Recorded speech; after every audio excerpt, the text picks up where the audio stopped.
யார் பிரச்சனை பண்ணாங்க? அவங்க கேட்டது நான் என்னோட ரிவ்யூ மட்டும் தான் சொல்லிட்டு இருக்கேன். பேசுங்க. என்ன பேசுறது டீசெண்டா பேசுங்க. வந்து பார்த்துட்டு போனா நான் சும்மா வராங்க, காசு கொடுத்து நான் வராங்க. இது வந்து நீங்க இவரா வந்தாரு, எது நல்லா நல்லா எங்கேயுமே சொன்னதை காட்டுனாலும் அதையும் சொல்ல காட்டு. என்ன அப்படின்னா என்ன பண்ணுவீங்க? நீங்க எது கேட்டது? நான் வந்து மட்டும் பேசுறேன்.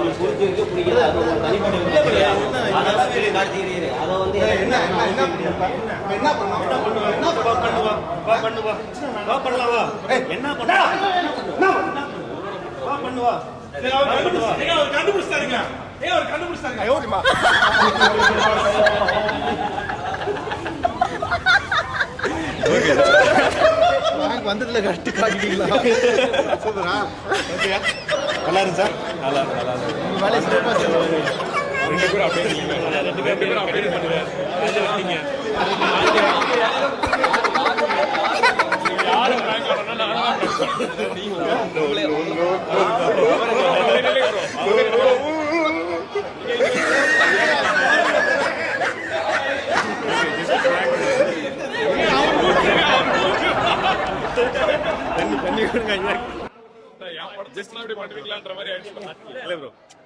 எப்படியாவது ஹிட் பண்ணணும்னு நினைச்சோம். சரி இப்படி பண்ணிடுவோங்க, நம்ம செட் இல்லை அப்படின்னு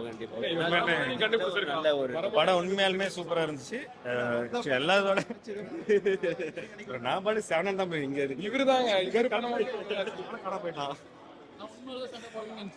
இல்ல ஆக்சுவலி இது எங்க கண்டென்ட்ல இல்ல அவர் சொன்னது, இது எனக்கே பிராங்க். நாம 2 பேரும் தான் சத்தம் போடலாம்னு நினைச்சேன். ரெடியா ஸ்கிரிப்ட்ல ஒண்ணுமே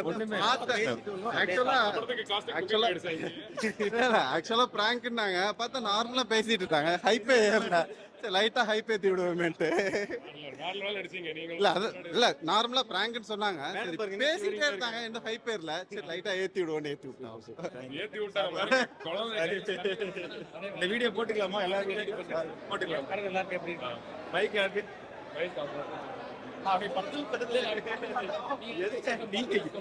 இதுக்கப்புறம் என்னத்த சொல்றதுக்கு? எல்லாம் பிளாங்கா இருக்கு.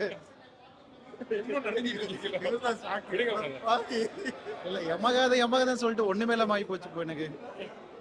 மறக்க மாட்டீங்களா? இல்ல கண்டிப்பா மறக்க முடியாத மொமெண்ட் தான். கண்ணாடி போட்டு அழகா இன்டர்வியூ கொடுத்தேன், ஆனா கண்ணாடி கழட்டி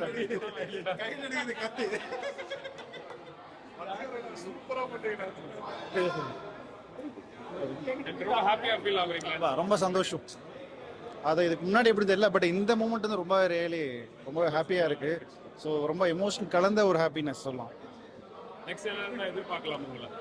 கண்டிப்பா அடுத்த ஒரு ப்ராஜெக்ட் பேசிட்டு இருக்கேன். நெக்ஸ்ட் மந்த்ல ஷூட் போறோம். ஸோ எதிர்பார்க்கலாம் கூடியவர்கள். Thank you so much.